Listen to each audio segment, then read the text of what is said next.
मयंक एक multinational company में branch manager की नौकरी करता था। एक रोज मयंक को ऑफिस से घर जाने में देरी हो गई।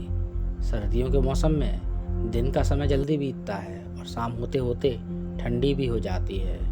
मयंक ऑफिस से घर जाने के लिए निकला। मयंक घर के रास्ते पर चला जा रहा था, तभी उसे आवाज़ सुनाई दी, यहीं रुक जाओ। आवाज़ सुनकर मयंक वहीं ठहर गया और पीछे मुड़कर चारों तरफ देखने लग गया, लेकिन चारों तरफ कोई नहीं दिखाई दिया। मयंक को फिर से वही आवाज़ सुनाई दी, सामने देखो। जैसे ही मयंक ने सामने की तरफ देखा तो जमीन पर कुछ चमकती हुई चीज़ दिखाई दी।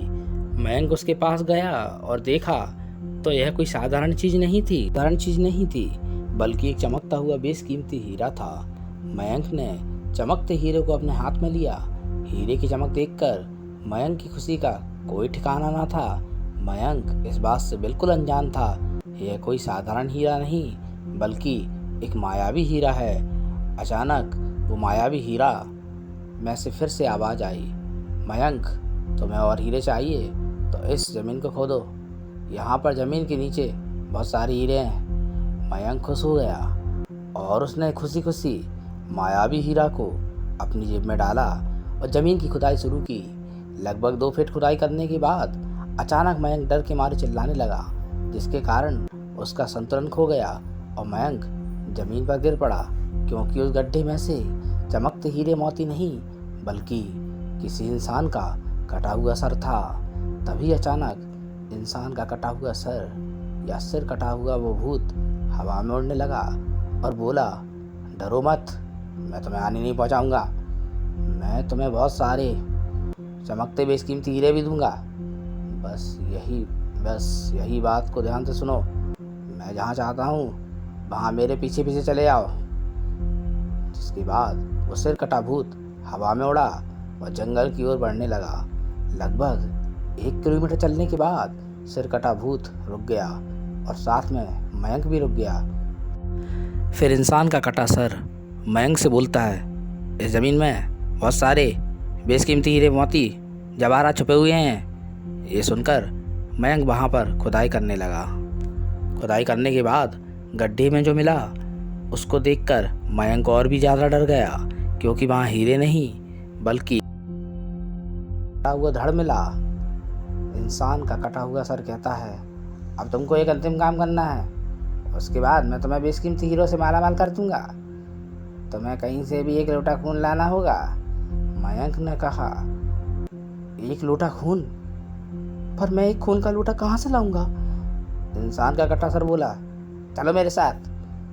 तो डरावना चेहरा मयंक को साथ लेकर थोड़ी दूर गया, जहाँ उसे एक इंसान को जाते हुए दिखाई देता है।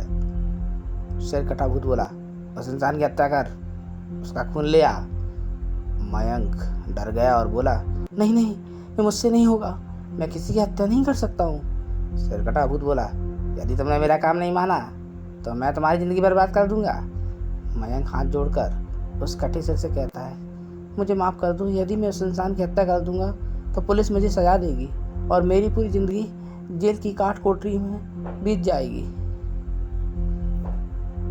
कटा सर कुछ तंत्र शक्तियों का उच्चारण करता है और एक छुरी और लोटा प्रकट हो जाता है। सिर कटा भूत गुस्से से बोला, यदि तुम मेरा कहा नहीं मानोगे तो मैं तुम्हारे साथ साथ तुम्हारे परिवार को भी मार दूंगा। मौत के डर से मयंक उस व्यक्ति की हत्या करके खून का लोटा भर के लाता है और इंसान के कटे हुए सिर के पास रख देता है, जिसको देखकर वो भूत बहुत खुश होता है और मयंक से बोला, खून का लोटा मेरे धड़ पर डाल दे। उस सिर कटे भूत के कहे अनुसार मयंक ने खून से भरा हुआ लोटा उसके धड़ पर डाल दिया। इसके पश्चात कटा हुआ सर और कटा हुआ धड़ दोनों आपस में जुड़ जाते हैं, जिसको देखकर मयंक और भी बुरी तरह डर जाता है। जो भी हो रहा था उसको देखकर मयंक की हालत बहुत खराब हो गई थी। भूत को जिंदा होता देखकर मयंक भयभीत हो गया था। भूत जिंदा होकर जोर जोर से हंसने लगा और भयानक आवाज में बोला, अरे मूर्ख इंसान, तुमने मुझे जिंदा करके बहुत बड़ी गलती कर दी। मुझे अब लग रही है बहुत भूख। और अब मैं तुम्हारा मांस खाकर अपनी भूख शांत करूंगा। अब पूरे शहर का सर्वनाश होगा। यहाँ के हर इंसान को मैं खत्म कर दूंगा। बुरी तरह से भयभीत मयंक के मुंह से आवाज़ भी नहीं निकल रही थी, जिसके बाद मयंक वहाँ से तेजी से भागता है, लेकिन भूत ने छलांग लगाकर मयंक को वहीं गिरा दिया और बोला, भागता कहाँ है? अब भूख शांत करेगा मेरी, मैं तेरा मांस खाऊंगा। वो भूत जैसे ही मयंक को खाने को होता है, तुरंत उसका सर उसके धड़ से अलग हो जाता है। मयंक को समझ पाता इससे पहले मयंक को एक अघोरी बाबा दिखाई दिए। अघोरी बाबा ने कहा, बालक चिंतित मत हो, अब तुम उस सिर कटे हुए भूत से सुरक्षित हो। जब तुम खून से भरा लोटा ले जा रहे थे, मैं तभी समझ गया था कि जरूर कुछ अनहोनी होने वाली है और मैं तुम्हारे पीछे पीछे आ गया। मैंने अपनी मंत्र शक्ति से उस सिर कटे भूत को मार दिया है। अब तुम निश्चिंत होकर अपने घर जाओ। आज भी मयंक को जब रात का खौफनाक मंजर याद आता है तो मयंक बहुत बुरी तरह डर जाता है। अगर ये वीडियो आपको अच्छी लगी हो तो लाइक और शेयर ज़रूर कीजिए, और हाँ, यदि आपने अभी तक हमारे चैनल को सब्सक्राइब नहीं किया है तो अभी कर दीजिए, जिससे आपको हमारे वीडियोस का नोटिफिकेशन मिल पाएगा। आप सबका बहुत बहुत धन्यवाद। Good night, take care.